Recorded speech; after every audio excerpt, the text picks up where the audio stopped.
আসসালামু আলাইকুম রহমতুল্লাহ। সুপ্রিয় শিক্ষার্থী, কেমন আছো সবাই? আশা করছি আল্লাহর রহমতে সবাই ভালো আছো, সুস্থ আছো। আজকে আমি তোমাদের রসায়ন বিজ্ঞান বইয়ের ৫ম অধ্যায় থেকে একটা টপিকস নিয়ে আলোচনা করতে চাই। সেটি হলো অষ্টক এবং দুইয়ের নিয়ম। আমরা আমাদের বাস্তব জীবনে কোনো না কোনো সময় গিয়ে স্টেবল হতে চাই, ঠিক কিনা? কেউ ডাক্তার হতে চায়, কেউ ইঞ্জিনিয়ার হতে চায়, কেউ ব্যবসায়ী হতে চাই। আর আমরা যখন সেই কাঙ্ক্ষিত অর্জনটা লাভ করি তখন কিন্তু আমরা স্টেবল, তখন আমরা স্থিতিশীল। ঠিক পৃথিবীতে যতগুলো মৌল আছে প্রত্যেকটা মৌলেরই টেন্ডেন্সি হলো স্টেবল হওয়ার। আর এই স্টেবল হওয়ার জন্য তারা প্রত্যেকেই চায় নিষ্ক্রিয় গ্যাসের কাঠামো অর্জন করতে। নিষ্ক্রিয় গ্যাসগুলো কী কী সেটা আমাদের নিশ্চয়ই জানা আছে। হিলিয়াম, নিয়ন, আর্গন, ক্রিপ্টন, জেনন, রেডন। আসো আমরা নিষ্ক্রিয় গ্যাসের নামগুলো লিখে ফেলি। হিলিয়াম, নিয়ন, আর্গন, ক্রিপ্টন, জেনন এবং রেডন, তাই না? এই 6টা হচ্ছে নিষ্ক্রিয় গ্যাস এবং আমরা জানি যে এদের কাঠামো কি 1s2।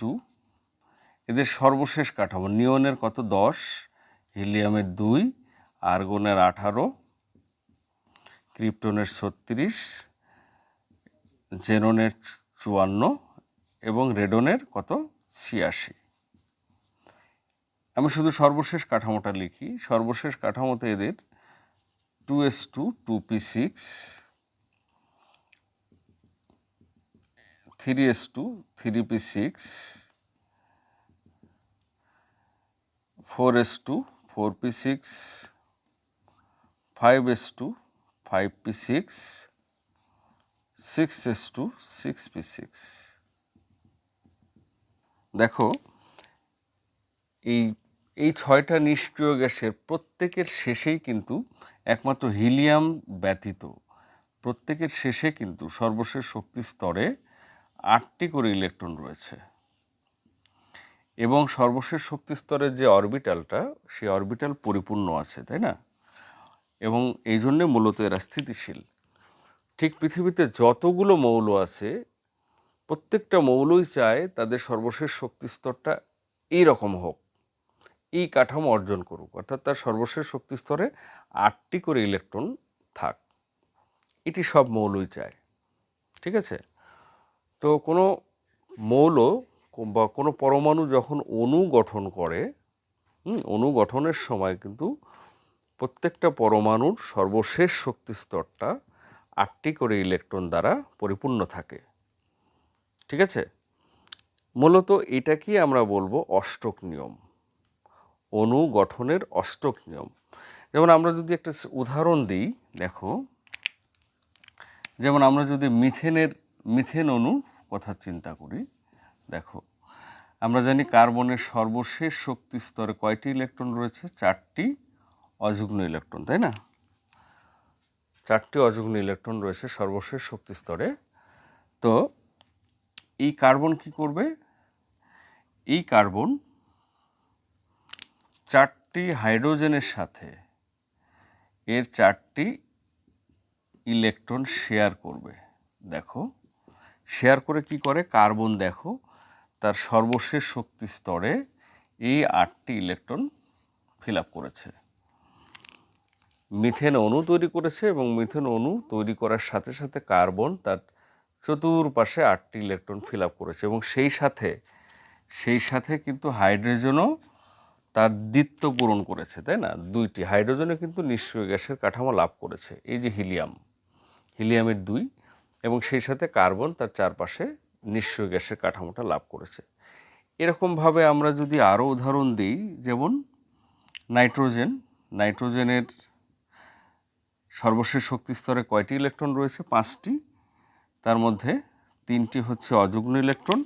তোমরা মনে রাখবা যে সব সময় কোনো পরমাণু তার সর্বশেষ শক্তি স্তরের যে অযুগ্ম ইলেকট্রনগুলো থাকে, হ্যাঁ, সবসময় অণু গঠনকালে বন্ধন গঠনের সময় ওই পরমাণু তার অযুগ্ম ইলেকট্রনগুলোই ব্যবহার করে, ঠিক আছে? অযুগ্ম ইলেকট্রনগুলো শেয়ার করে, ব্যবহার করে। দেখো এখানে আমরা দেখো আমরা যদি ইলেকট্রন বিন্যাস করি, নাইট্রোজেনের 7 1s2 2s2 2p3। এই যে সর্বশেষ শক্তি স্তরে যে 5টি ইলেকট্রন রয়েছে, এই 5টি ইলেকট্রনের মধ্যে 1s2 2s2 2px1 2py1 2pz1, দেখো 3টি অযুগ্ম ইলেকট্রন আছে এবং একটি কি জোড় ইলেকট্রন আছে, অর্থাৎ লোন পেয়ার, একটি লোন পেয়ার ইলেকট্রন আছে, তাই না?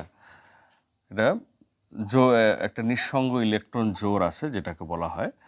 তো নাইট্রোজেন কিন্তু তার সর্বশেষ শক্তি স্তরের এই 3টি সিঙ্গেল ইলেকট্রন অণু গঠনের সময় ব্যবহার করবে, শেয়ার করবে, তাই না? নাইট্রোজেন কি করবে? এই 3টি সিঙ্গেল ইলেকট্রন 3টি হাইড্রোজেনের সাথে শেয়ার করবে। শেয়ার করে দেখো নাইট্রোজেনের চারপাশে কিন্তু অষ্টক পূর্ণ হয়ে গেছে, 2 4 6 8, তাই না? 2 4 6 এই 8টি ইলেকট্রন।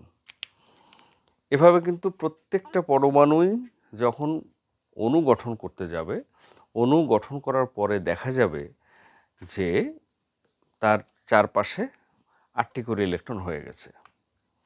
এটাই মূলত অষ্টক নিয়ম, ঠিক আছে? দেখো আমরা যদি আরও একটু উদাহরণ দিই তাহলে বোধহয় আরও একটু ক্লিয়ার হয়ে যাবে। দেখো যদি আমরা পানির কথা চিন্তা করি, কি H2O, তাই না? এখানে অক্সিজেনের সাথে 2টি হাইড্রোজেন পরমাণু যুক্ত হয়েছে। তাহলে অক্সিজেনের আমরা জানি পারমাণবিক সংখ্যা 8, এর ইলেকট্রন বিন্যাসটা কি 1s2 2s2 2px 2py 2pz। তাহলে এখানে দেখো এখানে কিন্তু অক্সিজেনের কি 2টি অযুগ্ম ইলেকট্রন রয়েছে এবং 2 জোড়া কি ইলেকট্রন রয়েছে? নিঃসঙ্গ ইলেকট্রন জোড় রয়েছে। অর্থাৎ অক্সিজেনের চারপাশে 2টি সিঙ্গেল ইলেকট্রন এবং 2টি কি নিঃসঙ্গ ইলেকট্রন জোড় রয়েছে। তাহলে এবার বলো তো যে এই অক্সিজেনের কোন ইলেকট্রনগুলো বন্ধনে অংশগ্রহণ করবে, অর্থাৎ অণু গঠনে অংশগ্রহণ করবে? বলো। এই বন্ধন জোড়, এই যে লোন পেয়ার ইলেকট্রন, নিঃসঙ্গ ইলেকট্রন জোড়, এরা কিন্তু বন্ধনে অংশগ্রহণ করবে না, অর্থাৎ ইলেকট্রন শেয়ারও করবে না, ইলেকট্রন গ্রহণও করবে না, অথবা ইলেকট্রন ত্যাগও করবে না। তা আমরা জানি যে অক্সিজেন তার ইলেকট্রনগুলো শেয়ার করে থাকে, তাই না? তাহলে এইখানে যে অক্সিজেনের অযুগ্ম ইলেকট্রন রয়েছে, এই অযুগ্ম ইলেকট্রনটাই 2টি হাইড্রোজেনের সাথে ইলেকট্রন শেয়ার করতে পারে, তাই না? এইভাবে দেখো পানির অণু তৈরি হয়। অক্সিজেন কিন্তু তার চারপাশে অষ্টক পূরণ করেছে এবং হাইড্রোজেনও কিন্তু তার চারপাশে দ্বিত্ব পূরণ করেছে। তাহলে উভয় পরমাণুই কিন্তু এই নিষ্ক্রিয় গ্যাসের কাঠামো লাভ করেছে, তাই না? এভাবে প্রত্যেকটা পরমাণুই অণু গঠন করে, যৌগের অণু গঠন করে, অণু গঠন করার পরে দেখা যায় যে তাদের বাইরের শেলটা, সর্বশেষ শক্তি স্তরটা অষ্টক পূর্ণ করে। এটাই মূলত অষ্টক নিয়ম, ঠিক আছে? এবার আসো 2-এর নিয়ম। 2-এর নিয়মের প্রয়োজন কখন দেখা দিল? যখন অষ্টক নিয়মের সীমাবদ্ধতা তৈরি হলো। কিছু কিছু যৌগ গঠনকালে দেখা গেল যে অষ্টক নিয়ম আর থাকছে না, অষ্টক নিয়ম সেখানে সাপোর্ট করছে না। ঠিক তখনই চিন্তা ভাবনা শুরু হয়ে গেল আসলে কি করা যায়। ঠিক তখনই এই 2-এর নিয়মের উদ্ভব হলো, ঠিক আছে? যেমন যদি একটা উদাহরণ দিই তাহলে কিন্তু তোমরা পরিষ্কার হয়ে যাবে। দেখো বোরন টাইফ্লোরাইড, বোরন টাইফ্লোরাইড, এই যৌগটা তৈরির সময়, এই বোরন টাইফ্লোরাইড অণুটা তৈরির সময় কি হয় দেখো, আমরা জানি যে বোরনের 5টি ইলেকট্রন আছে, তাই না? তাহলে 1s2 2s2 2p1, তাই না? তাহলে এখানে কি হয়? এখানে 1s2 2s2 2px 2py, তাহলে এর একটা যায় হচ্ছে ওয়াইতে, তাই না? 3টি সিঙ্গেল ইলেকট্রন রয়েছে। তাহলে বোরনের রয়েছে কয়টি সিঙ্গেল ইলেকট্রন? 3টি। তাহলে আমরা বোরনের চারপাশে কয়টি ইলেকট্রন রয়েছে? সর্বশেষ শক্তি স্তরে রয়েছে 3টে ইলেকট্রন, তাই না? এই যে বোরনের সর্বশেষ শক্তি স্তরে রয়েছে হলো 3টি ইলেকট্রন। দেখো 3টি ইলেকট্রন রয়েছে। এখন এই বোরন এই 3টি ইলেকট্রন শেয়ার করবে কার সাথে? এই ফ্লোরিনের সাথে। ফ্লোরিন এসে একটা করে ইলেকট্রন এখানে বোরনের সাথে শেয়ার করবে। দেখো, কারণ 3টির বেশি ফ্লোরিন তো আসতে পারবে না, কারণ বোরনের কিন্তু 3টি অযুগ্ম ইলেকট্রন, কারণ অংশগ্রহণ করার মতো 3টি ইলেকট্রনই রয়েছে। এই জন্যে 3টি ফ্লোরিন পরমাণুই এখানে যুক্ত হতে পারবে। তাহলে যখন বোরন ট্রাইফ্লোরাইড গঠন করলো, তখন আমরা এই অণু গঠন শেষে আমরা দেখতে পেলাম যে বোরনের কিন্তু চারপাশে 8টি ইলেকট্রন হয়নি। দেখো, খেয়াল করো, বোরনের চারপাশে কিন্তু 6টি ইলেকট্রন হয়েছে। ঠিক আছে, এখানে কিন্তু 6টি ইলেকট্রন। তাহলে এই ক্ষেত্রে কি আমরা বলতে পারি যে অষ্টক নিয়ম সাপোর্ট করছে? এখানে কিন্তু অষ্টক নিয়মটা থাকছে না, ভেঙে গেল, অষ্টক রুল শেষ। তখন রসায়নবিদরা চিন্তা করলো যে তাহলে কি করা যায়। এই ক্ষেত্রেই ঠিক এই সময়ই 2-এর নিয়মটা সৃষ্টি করা হলো। 2-এর নিয়মে কি বলা হচ্ছে যে না, আমরা অষ্টক কথাটা না বলে যে প্রত্যেকটা মৌলই যখন অণু গঠন করবে আর একটা মৌলের সঙ্গে যুক্ত হয়ে অণু গঠন করবে, তখন অণু গঠন করার সময় তাদের সর্বশেষ শক্তি স্তরে এক বা একাধিক জোড়া ইলেকট্রন থাকবে। ঠিক আছে, একাধিক জোড়া ইলেকট্রন, এক বা একাধিক জোড়া ইলেকট্রন, তারও বেশি থাকতে পারে, তাই না? তাহলে এই নিয়মটা, এই শর্তটা যদি এটা যদি বলা যায়, তাহলে কিন্তু প্রত্যেকটা যৌগের ক্ষেত্রেই এই নিয়মটা অ্যাপ্লাই করা যায়। দেখো, এখানে বোরন ট্রাইফ্লোরাইড গঠন করা হয়েছে, বোরনের চারপাশে 3 জোড়া ইলেকট্রন আছে, আমরা তাই না, 3 জোড়া। তারপরে এখানে মিথেন ছিল, মিথেনের কিভাবে ছিল? এখানে আমরা বলতে পারি যে মিথেন গঠন শেষে কার্বনের চারপাশে 4 জোড়া ইলেকট্রন, তাহলে এখানে কিন্তু 2-এর নিয়ম, 2 2 2, হ্যাঁ, 4 জোড়া, 4টা 2। তারপরে আর কি, তাহলে আমরা দেখেছিলাম যে অ্যামোনিয়ার 3টি ইলেকট্রন সিঙ্গেল ছিল, এখানে 3টে হাইড্রোজেন আসছিল শেয়ারে, তাই না? তাহলে অ্যামোনিয়া গঠন শেষে নাইট্রোজেনের চারপাশে 4 জোড়া ইলেকট্রন।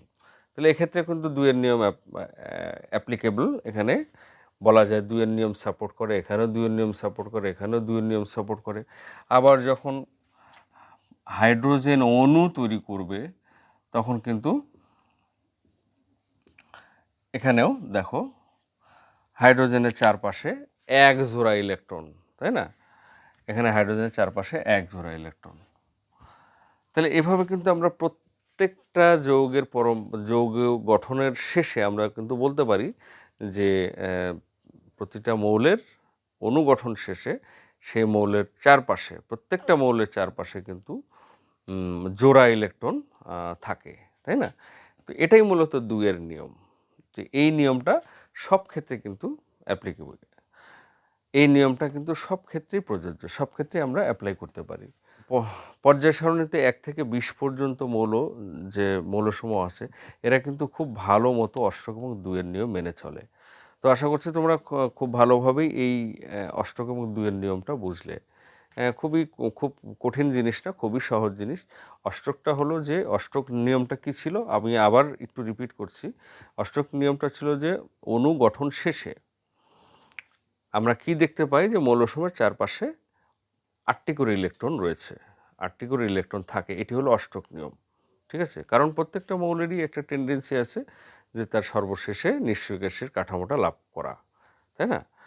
সো অনুগঠন শেষে আমরা এটা দেখতে পারি 8টি করে ইলেকট্রন, নিষ্ক্রিয় গ্যাসের ইলেকট্রন। আবার যেহেতু সেটা সব ক্ষেত্রে প্রযোজ্য নয়, তাই পরে কি তৈরি হলো, 2-এর নিয়ম তৈরি হলো। 2-এর নিয়মে বলা হয়েছে যে অনুগঠন শেষে প্রত্যেকটা মৌলের চারপাশে কি থাকে, জোড় সংখ্যক ইলেকট্রন থাকে। হ্যাঁ, এটা কিন্তু সব ক্ষেত্রে প্রযোজ্য, আমরা কিছুক্ষণ আগে সেটা দেখে এলাম। এটাকে বলা হয় 2-এর নিয়ম। ঠিক আছে, তো আশা করছি অষ্টক নিয়ম এবং দুয়ের নিয়ম তোমরা সহজেই বুঝতে পারলে। নেক্সট ভিডিওতে আমি ক্যাটায়ন এবং অ্যানায়ন নিয়ে আলোচনা করব। তো সামনের ভিডিওটা দেখার আমন্ত্রণ জানাচ্ছি, এবং সেই সাথে ভিডিওটি যদি ভালো লাগে তোমরা এখনই সাবস্ক্রাইব করো এবং আমাকে উৎসাহ দাও, আমি যেন তোমাদের জন্য বেশি বেশি কাজ করতে পারি। এবং তোমাদের যে চাহিদাগুলো আছে তোমরা একটু কমেন্ট বক্সে লিখে জানাও, এবং তোমাদের মতামত অবশ্যই কমেন্ট বক্সে জানাবে। তো সামনের ভিডিওটা দেখার আমন্ত্রণ জানিয়ে আজকের মতো বিদায় নিচ্ছি। আল্লাহ।